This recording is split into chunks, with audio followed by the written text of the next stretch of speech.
Okay, so this is how I set up the testing of all my son's body cords before I do a competition, before he does a competition.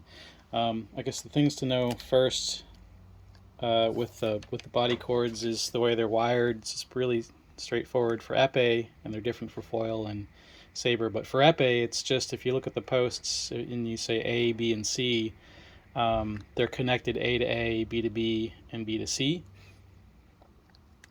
So when I do the test, all I'm doing is just making sure that there's connectivity across the pins like that. What I use, I mean, you're supposed to use a body cord tester, which is easier and faster, but I just use a multimeter with a continuity test.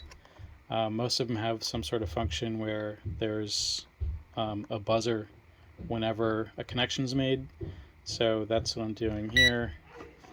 And I'll show you, I mean, I think you get it, but where's my...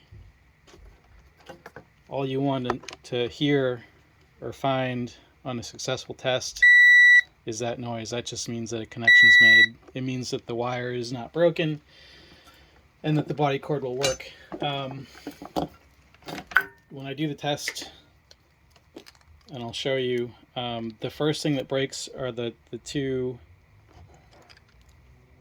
if I can get this to focus, the first thing that breaks are the two outside cords, wires I mean, so the one on the very left and the one on the very right are the first to break because of the way the body cords are made. This flexing back and forth just snaps the wires. The middle one always breaks last, and the tricky thing is you'll see that even when the cord is broken, sometimes it'll pass the test, so you'll have to do this and flex the cords to make sure that if it's broken, you're separating the wire and that you're revealing the fault. And if you don't do that, it might test okay, and then you'll have issues during the match. So anyways, I'll just test pin A. So A to A.